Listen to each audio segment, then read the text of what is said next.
दोस्तों, हमजा मोटिवेशन में आप सबका स्वागत है। आज आपके लिए एक छोटी सी कहानी है। यह कहानी आपको ज़िंदगी में आगे बढ़ाने के लिए प्रेरित करेगी। वीडियो को स्किप मत करना। मैं आपको गारंटी देता हूँ कि आपका एक सेकंड भी बर्बाद नहीं होगा। एक बार एक चौराहा को जंगल में भेड़ बकरियां चराते समय शेर का एक छोटा सा बच्चा मिला। नन्हे से बच्चे को देखकर चौराहे के मन में दया भाव जाग गया। फिर वह शेर के बच्चे को अपने साथ लेकर आ गया। शेर का बच्चा भेड़ बकरी का दूध पीकर बड़ा होने लगा। वह बच्चा भेड़ बकरी के बच्चों के साथ खेलता और उनकी ही तरह व्यवहार करता। वह बच्चा स्वयं को भी भेड़ बकरी समझने लगा था। एक दिन जंगल में शेरों के झुंड ने भेड़ बकरियों पर हमला कर दिया। सभी भेड़ बकरियां डर के मारे इधर उधर भागने लगा। वह शेर का बच्चा भी भेड़ के साथ भाग रहे थे। यह सब देखकर हमला करने वाले शेरों को बहुत हैरानी हुई कि बकरी के साथ ये शेर का बच्चा क्यों भाग रहे हैं।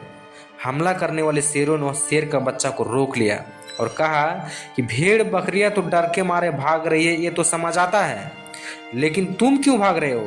तुम तो शेर का बच्चा है ना, और शेर तो जंगल का राजा है और इससे सभी प्राणी डरते हैं। फिर वह शेर का बच्चा विस्मित होकर कहने लगा कि मैं शेर कैसे हो सकता हूँ? मैं तो इन भेड़ बकरियों के बीच पाला बड़ा हूँ। यह सब सुनकर उन शेरों ने उस बच्चा को नदी के तट पर ले गया और कहने लगा कि देख, पानी में अपना चेहरा देखो। तुम्हारा चेहरा हम जैसा ही है और तेरे पंजे बिल्कुल हमारे जैसे हैं। तू भेड़ नहीं बल्कि जंगल का राजा शेर है। यह सब सुनते ही शेर का बच्चा बोला, यदि मैं आपके जैसा हूँ तो मुझ में आप जैसी ताकत क्यों नहीं है? मेरी आवाज में आप जैसा गरज क्यों नहीं है? यह सब सुनकर शेरों ने उस बच्चों को अपने साथ ले गया और कहा कि तुम जो भेड़ बकरी के साथ घास खाते हो, तुम्हारा भोजन घास नहीं है। फिर शेरों ने उस बच्चे को मांस खाने के लिए दिया और अपनी संगत में रखकर उसके अंदर हिम्मत भरने लगा। अब शेरों की संगति में रहकर उसमें एक नई ऊर्जा का संचार हुआ और धीरे धीरे उस बच्चे को अपना शक्तियों का अनुभव होने लगा। शेरों के साथ रहकर उस बच्चे ने जब गरज लगाई तो पूरी जंगल उसकी गरजने से गूंज उठा और उनके मन का संकट दूर हो गया और उसका आत्मविश्वास जाग उठा।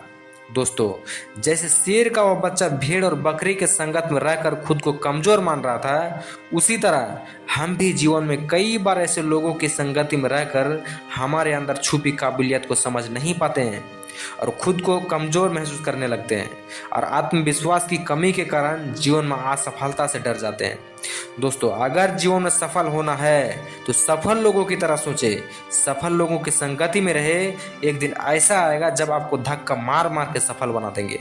इसीलिए कहते हैं जैसी संगत वैसी रंगत। आज के लिए इतना ही। इस तरह की मोटिवेशनल कहानी सुनने के लिए लाइक करें, शेयर करें और चैनल को सब्सक्राइब करें। मिलते एक नए अंदाज में, तब तक के लिए धन्यवाद।